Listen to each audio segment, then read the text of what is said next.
Alright, so I'm not trying to go out of my way to have a Seinfeld moment here, but I'm on the Toys R Us website, and I'm looking at Pampers. We've had the discussion about how we came to that choice previously, but I want to speak specifically about something that's going on with the marketing side of things when it comes to packaging diapers. So what's the deal with the counts in these packages?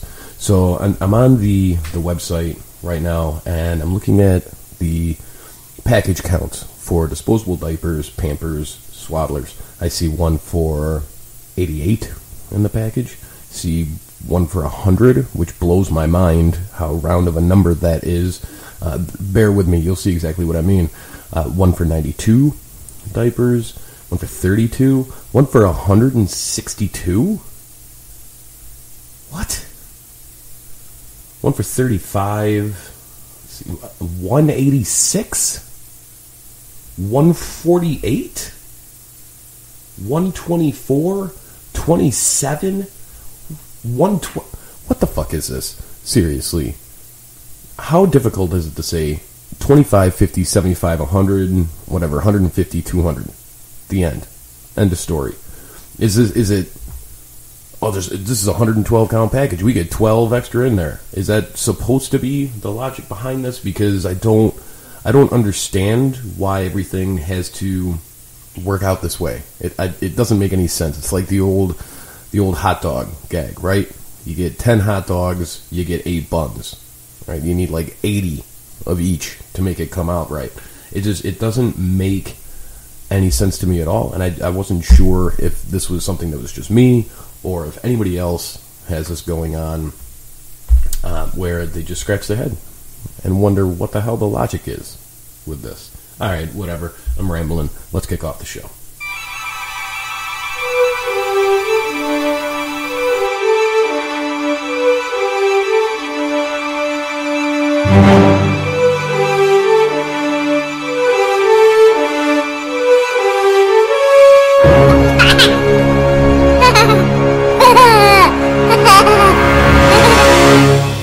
How you doing, everybody?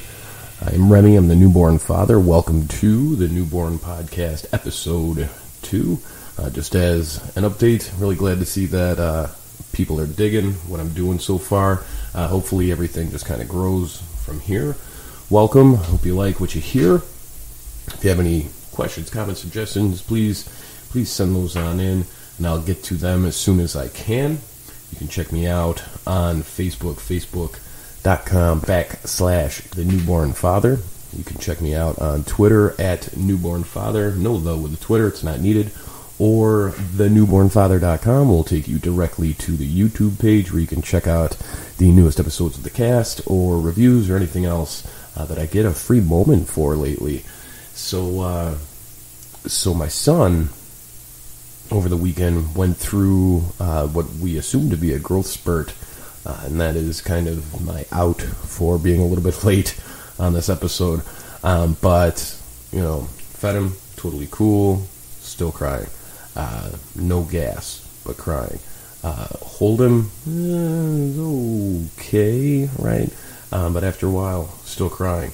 We're not exactly sure what's going on there, but we do know that we had to move up. We had to move him on up. There's no more newborn size, no more newborn diapers, no more newborn clothing, which, made my wife a little bit sad, but them's the breaks. They don't stay little forever. So, we're doing our thing. Although, I didn't realize the vast size difference between a newborn diaper and a size 1 diaper. And, obviously they go by the weight of the child, and newborns go up to like 10 pounds. And then the size 1, I believe it's 10 to 14, or it's something like that. But it wasn't until I actually opened up that package of size 1s that I realized, Jesus, these are like twice the size of the newborns. And, we haven't had any blowouts just yet, through the leg or otherwise on these ones. So fingers crossed. We'll see how that kind of goes from here, but so far so good. And we get to get him in a whole bunch of clothes that we had waiting for him from when this happened. So, no, he's looking good. He's looking fine. Gas issues under control.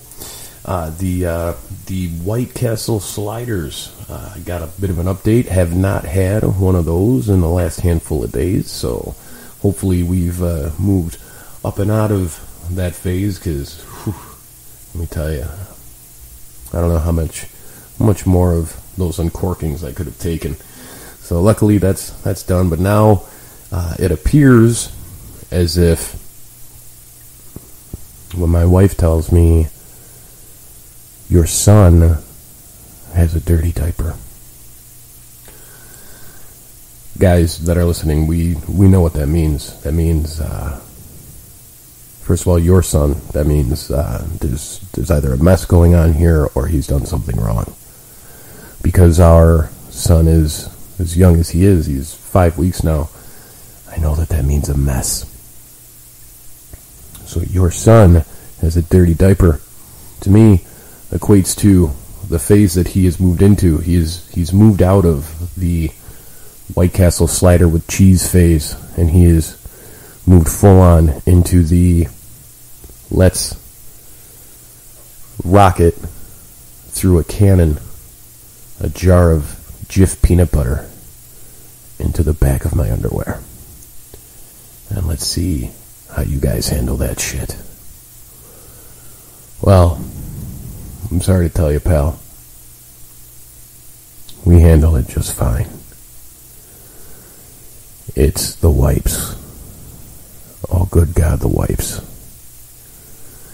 These Jiff cannons, on average, are taking anywhere between 6 and 8 wipes to clean up. And I think we're going to have to buy stock. Because the only time anything close to this ever happens to me, I had a full night of drinking the previous night. Now, I've checked and rechecked my liquor supply, and there's been no change. So I know he's not having wild nights during the 53 minutes that his mother and I get to sleep. Nonetheless, we have moved from a compact shell, easy enough to clean, into a moment where our son has quite clearly and firmly stated that if we're going to move on from these hard shells, these sliders, and I'm going to get regular on you, I'm going to get regular in a way like you have never, ever expected. Which brings up another kind of related issue that I didn't get a chance to talk about on a podcast because he had been here through the first phase. So the White Castle slider absolutely was not the first phase. The Jiff cannon is not the second phase. Those were actually phases 2 and 3. The first phase is the meconium phase, and every parent knows about the meconium phase. Meconium is that sticky tar poop that all parents get to know as they're simultaneously greeting their little one into the world. And this quite literally looks like the oil coming out of your car after you've gone about 4,500 miles further than you should have. We got him out of that phase, and that's when he went directly into White Castle slider with cheese. And now Jiff cannon.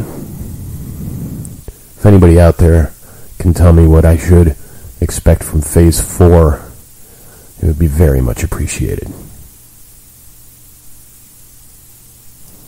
At the same time, there's a couple other interesting developments.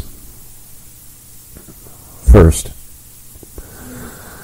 our son is beginning to coo. It's starting. And it's joyous. I love it. I love hearing him talk.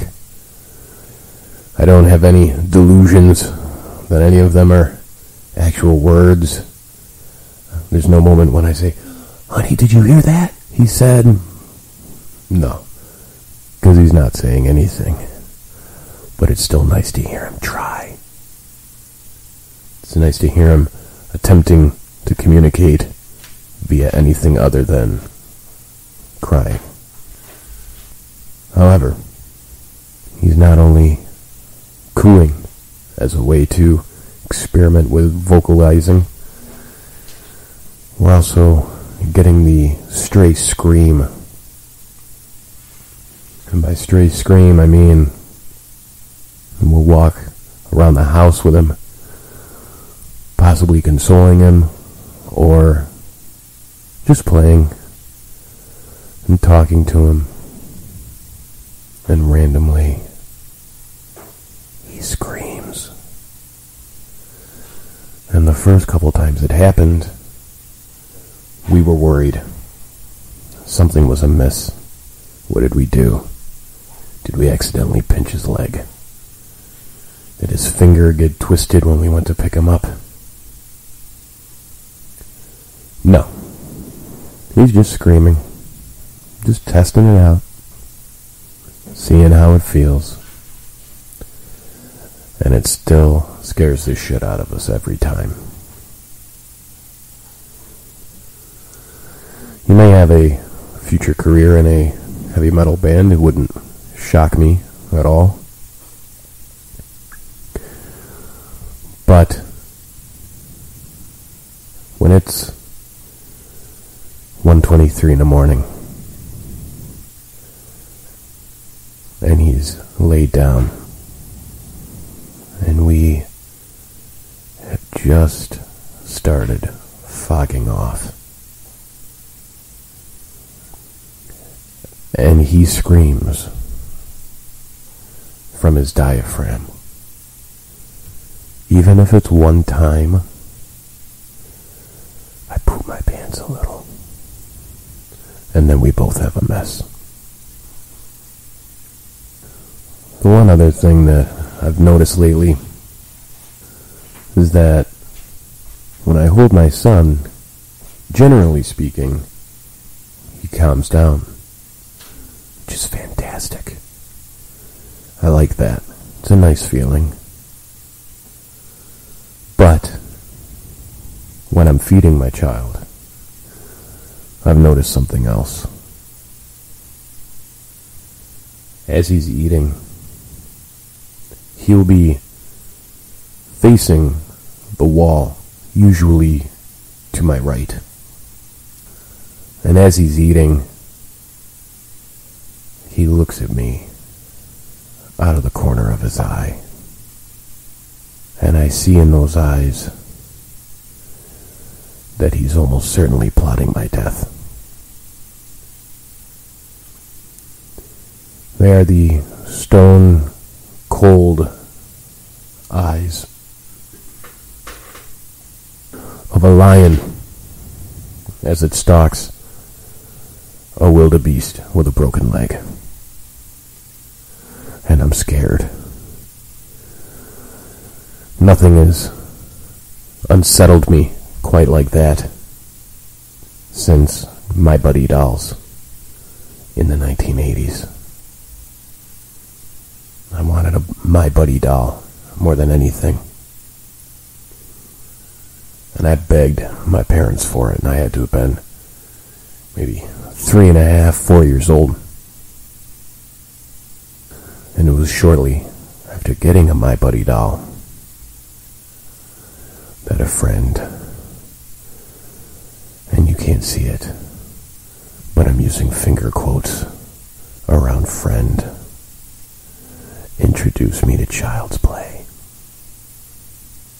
My buddy was no longer my friend. He was my arch nemesis. and he was put in the attic. And I never returned to that attic for about 10 years. And when I finally did, I realized that nothing would ever make my buddy's face sweet and playful again. That is the feeling that I get when my son looks at me with his periphery vision, as if to say, for now, you hold me, feed me, change me, for now, old man. But there will come a day. Oh yes, there will come a day when if you think your 53 minutes of sleep is torturous now, you just wait. Because once I can move, you're fucked. I'm not sure how much this does or does not piss other people off, but we have to formula feed our son. And the formula that we use is the Gerber Good Start, as prescribed by our pediatrician. And it does just fine. However, there are two variations in terms of how you can get the powder formula. The first is from the can. It's like a tin can wrapped in thin cardboard. And the other is a plastic tub. Well, a plastic tub is fantastic. You open the top, there's a film piece of foil. You remove, easy access to the formula. And the scoop on the tubs has its own little holder underneath the lid. It's wonderful. But the can, God help us, the can. I presume this is done to keep the scoop from being buried. And the lid on these cans is quite pliable. So you can't exactly have the scoop affixed to the lid. However, in order to keep the scoop from being buried into the formula, they attach the scoop to this circular piece of plastic. And you have to punch the scoop out of this disc in order to use it. The best way that I can compare this is when you buy a children's toy and the accessories that go with the toy are all on a plastic sheet and you have to disconnect each one. This thing is a pain in the ass. And the reason why is that though indeed it does help in retrieving the scoop, if it does find its way into the formula a bit, it then creates a game that I loosely title, How Much Formula Can You Save? It's not a good title. It needs work. But the point is there. You will lose, bare minimum, at least a teaspoon of formula to this disc of death. Is there no conceivably better way that we can keep the scoop from being buried into the formula, whilst also ensuring that we do not have to affix it to a disc which has just slightly smaller diameter than the can itself. Because I swear to you, this is a plot on the part of at least Gerber in order to speed up the process of you having to come back for another can. It's bullshit, and it needs to be stopped. In addition to this, we're beginning to take our son outside a bit more. And this is specifically because he's beginning to hold his head up. And that's wonderful. I love holding him and seeing him hold his head up for about 30-40 seconds before having to set it down. It means that he's trying. He's not using us simply as a crutch, but he's using us as a stepping stone. And that's fantastic. We're taking him outside. So he's being exposed to more people in the world. And at the risk of sounding ungrateful, this leads me to something that I think needs to be said. While I am perfectly open to hearing the experiences of others, there is a right and wrong way to share those experiences. For instance, your son has gas. A friend or relative tells you, when my baby was little and he had gas, I gave him blank product, and it eased the problem immediately. You need to use blank product. And it's that last statement. You need to use blank product. We don't need to use anything. Right? Of course, we don't want the child to be uncomfortable. We're going to try everything we can to alleviate the issue, which we have.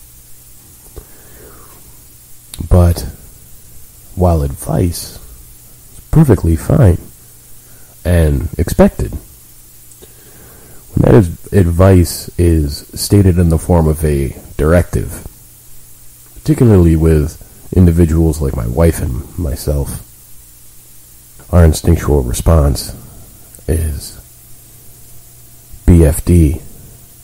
I don't care. I'm not doing it. So, I'm more cognizant now about that. And I'm more ready to expect it, I think, than I was previously. Although we got some during the pregnancy. In some areas it seems like it ramps up at times. Your baby's fussy. You need to swaddle him. You do not know my child. When my wife was still pregnant, we thought, swaddling blankets, that'll be perfect. That'll be excellent to keep him secure and calm him down when need be, and maybe perhaps get him to fall asleep. After he was born, the nurses successfully swaddled my son twice. I successfully swaddled my son once. However, I never successfully swaddled my son again, and neither did my wife. And the reason for this is because my son has things to do. He has things to do, and he doesn't have time to have his arms pinned inside of a fucking blanket. He needs his hands, period. So, after we brought him home, anytime we tried to swaddle him, his hands immediately burst forth from the top of the blanket in a manner not so dissimilar from his Jiff canons these days. So while we were excited to ourselves purchase and receive as gifts swaddlers from others, the advice of swaddling him to get him to calm down is moot. He doesn't care. He's his own little person, and he will not be swaddled. So we have no less than 5 swaddlers that are awaiting a potential sibling in the future. Because my son ain't having that shit. So, it's not for my wife and my kind of instinctual counter reaction to any directive ever given to us, or my son flat out telling us what he will and will not tolerate, then a lot of that kind of directive advice is going to end up falling on the cutting room floor. So again, that's not to say that we don't appreciate advice when stated quite clearly as such. But there are those situations and circumstances and ways of presenting that advice that will run counter to the help that you are trying to extend. One last thing before I cut out, it kind of loops me back to his kind of natural progression from newborn diapers and clothing to size 1 diapers and 0 to 3 month clothing. That's bath time. And this kid still disapproves of bath time. But we have a baby bath for him. It has the netting on it. The netting is there specifically for newborns, very young children, to hold them up a bit so they're not directly wading in water, which is great. I love it. But another sure sign that your child is getting a little bigger is when that netting buckles and one of the straps flies, and you simultaneously catch your child as they roll from the netting toward the bathtub, while simultaneously trying to cap the poop in your pants that you surely have. Thanks for stopping by this week and checking out and listening in to some of the current issues that I'm seeing myself situated with as the newborn father. Again, if you have comments, questions, suggestions, please send them along, and I will respond as soon as I can. Again, you can find all of my videos at thenewbornfather.com. That will take you directly to the YouTube page. You can check out facebook.com/thenewbornfather for a Facebook group where I post announcements of new videos, little tidbits here and there to keep everybody posted. Or you can follow me on Twitter at newbornfather, no the with the Twitter. And until next time, everybody, I'll see you then. Take care. Take care. Take care. Take care.